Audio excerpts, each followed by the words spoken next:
En la actualidad existen 195 países en el mundo. Pero, ¿qué pasaría si fueran solo 20? ¿Cuáles serían los más poblados? ¿Qué regiones quedarían agrupadas bajo un mismo gobierno? Te invitamos a descubrir las consecuencias más inesperadas de este cambio en el mapa político. Para imaginar al planeta Tierra con solo 20 estados nacionales, pusimos como regla que todos tengan una superficie más o menos similar. Y sin agregar fronteras internacionales nuevas. Es decir, mantuvimos los territorios de los actuales países y los agrupamos con otros de forma contigua. Aunque tuvimos que incluir una excepción. Como Rusia es tan extenso y ocupa más del 11% de las tierras emergidas del planeta, sí tuvimos que dividirlo. De esta forma vamos a nuestro primer país imaginario, al que denominamos República de Sajá. Ocupa solo uno de los 8 distritos federales de Rusia, llamado Lejano Oriente. 8 millones de personas viven en esta inmensidad de territorio, por lo que es uno de los más despoblados de toda la lista. Tendría costa sobre el Pacífico y un gran acceso al Océano Ártico. Compartiría una extensa frontera hacia el oeste, en plena Siberia, con el Imperio Ruso, que retomaría su antigua denominación. Como recuerdo de aquella época, la capital sería San Petersburgo, de cara al Golfo de Finlandia. Si seguimos por la costa del Ártico, tendremos un nuevo estado, el Reino del Norte, conformado por estos 13 países actuales. La ciudad más poblada sería Londres, pero la capital podría ser la nueva ciudad unificada Copenhague-Malmö. El legado de los vikingos estaría presente en este país bicontinental, que iría desde Groenlandia hasta los países bálticos. Igualmente, tendrá presencia en lugares muy dispares del mapa, desde la despoblada isla Bouvet, que hoy pertenece a Noruega, a varios territorios británicos de ultramar, como Islas Pitcairn, Diego García o Tristán de Acuña. Pero cambiemos de región. Algo muy llamativo sucedería con nuestra Confederación de Medio Oriente, que agruparía a 15 países actuales y pondría fin a largas disputas territoriales. Entre los 370 millones de habitantes tendríamos a judíos, musulmanes, cristianos, árabes, persas y kurdos, entre otras religiones y etnias. La capital sería Lusail, en Qatar, que será la sede de la final del próximo Mundial de Fútbol. Allí estaría incluido Egipto, que no se unió a sus vecinos occidentales que formaron la República del Sahara. Además del extenso desierto, este país tendría aglomeraciones muy pobladas en las costas, como Argel. La capital se situaría en una ciudad planificada, Nueva Cartago, que buscaría recuperar el esplendor que tuvo hace algunos siglos sobre el Mediterráneo. Pero así como en la mayoría de los casos deben unirse varios estados, algunos países permanecerán como están hoy. Es el caso de Canadá, el segundo más extenso del planeta, que tiene casi 10 millones de kilómetros cuadrados.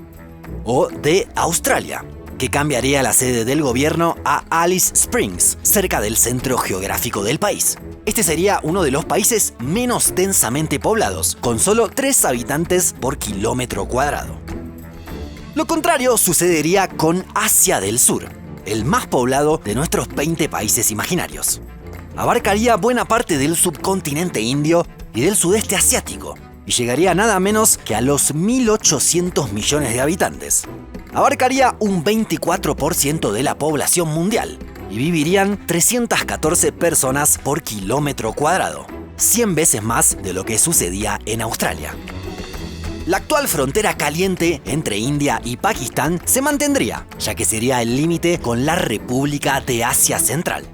Allí estarían, bajo la misma administración, los 7 países cuyos nombres terminan con Stan. Kazajos, kirguisos, uzbecos, turcomanos, afganos y pakistaníes conformarían un solo estado.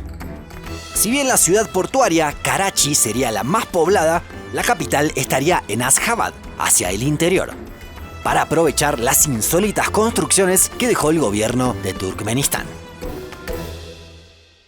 Llegamos a la mitad de nuestro recorrido, con los estados federados del Pacífico, que abarcaría toda esta región. Sin dudas, sería una gran potencia marítima, que incluiría a 20 países, casi todos insulares. Desde los poblados Japón, Filipinas e Indonesia, hasta las pequeñas islas de Oceanía, como Nauru, Micronesia o Kiribati. Seríamos testigos de una Corea reunificada, en la que se podría transitar sin inconvenientes entre Seúl y Pyongyang. Este sería el único país que tendría un exclave. Se trata de Mongolia, que quedó atrapado entre dos gigantes. No se podía unir con Rusia, ya que obviamente sería demasiado extenso ese país imaginario. Tampoco con China, que se mantendría en soledad. Tal es la potencia demográfica del gigante asiático que quedaría como el segundo más poblado de todos, a pesar de no haber sumado ningún otro territorio. Además, limitaría con 5 de los restantes países. Con el Imperio ruso se establecería la frontera más estrecha de todo el mapa en este punto, cerca de los 4.000 metros de altura, sobre el macizo de Altai. Pero así como China se mantendría sola, en el otro extremo nos encontramos con Nueva Europa, que tendría territorios de 35 estados actuales.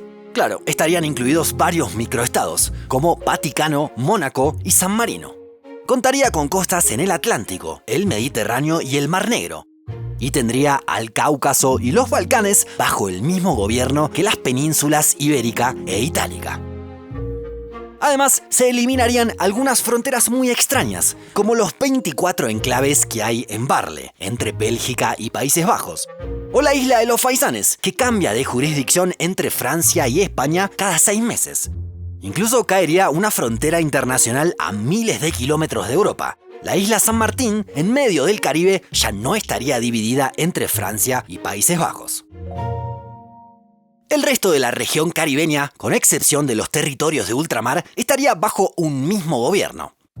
La Federación del Caribe abarcaría un extenso territorio que iría desde México hasta Colombia y Venezuela, con toda Centroamérica y las Antillas incluidas. 25 de los 26 actuales países tienen costas en el Océano Atlántico. La única excepción es El Salvador, que da al Pacífico, pero que volvería a agruparse con algunos de sus vecinos, como fue en un periodo del siglo XIX. También resucitaría el espíritu de la Federación de las Indias Occidentales, que agrupó a 12 entidades durante unos pocos años en el siglo pasado. Tanto al norte como al sur limitaría con 2 países que no verían modificadas sus fronteras. Claro, Estados Unidos, con casi 10 millones de kilómetros cuadrados, no podría juntarse con ningún otro. Los 50 estados, sumados al resto de las dependencias, conforman una enorme diversidad geográfica y climática. Algo más pequeño, Brasil, tampoco tendría necesidad de unificarse con otro estado. Retomaría su vieja denominación como Imperio del Brasil, y la capital regresaría a Río de Janeiro. Está claro que es otro país bien extenso. De hecho, si nos encontramos en este punto de Brasil, estaremos más cerca de Canadá que de este otro punto brasileño. Y si nos encontramos en Recife, nos quedará más lejos la frontera brasileña occidental que Liberia, del otro lado del Atlántico. Aunque no sería Liberia, sino África Occidental, en donde estarían agrupados estos 20 países. Casi la mitad de los habitantes serían originarios de Nigeria, y la ciudad más poblada sería Lagos. Con esta unidad perderíamos la extraña fisonomía de Gambia, actualmente rodeada por Senegal. Por otro lado, Burkina Faso y República Centroafricana dejarían de ser estados sin salida al mar, ya que tendrían acceso al Atlántico. Hacia el este nos encontraríamos con la República de la Victoria, denominada así por el emblemático lago homónimo. Este país sería sin dudas una potencia mundial en pruebas de fondo de atletismo, ya que etiopíes, keniatas y ugandeses las dominan año tras año. Además de Madagascar, tendría varias islas, aunque mucho más pequeñas, como Seychelles, Mauricio y Comoras. El resto del continente africano sería parte de la Confederación del Sur de África. Allí nos encontraríamos con otro desierto, el del Kalahari, por lo que la densidad de población no sería tan alta. La capital no estaría cerca de la costa, sino dentro del continente.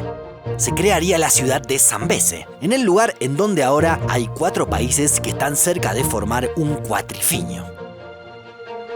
De esta forma llegamos al país 19, las Provincias Unidas de los Andes y el Cono Sur. La ciudad más poblada es Buenos Aires, pero la capital será Lima, del mismo modo que lo era en la época del Virreinato del Perú, que abarcaba buena parte de esta región. Este país también tendría varias islas alejadas del continente, como Rapa Nui o las Georgias y Sandwich del Sur, en el Atlántico.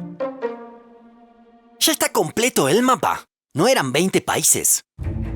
Es que falta uno, la Antártida, que dejaría de ser un territorio sin soberanía para ser el más extenso y el menos poblado de todos. Por cada persona que vive allí en verano hay 375.000 que residen en Asia del Sur. La capital sería la nueva ciudad Polo Sur, ubicada en el punto más meridional de la Tierra.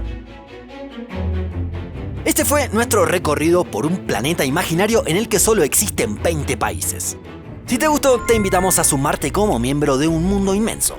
Con un aporte mensual nos ayudarás a que sigamos haciendo videos. También podrás acceder a contenidos exclusivos.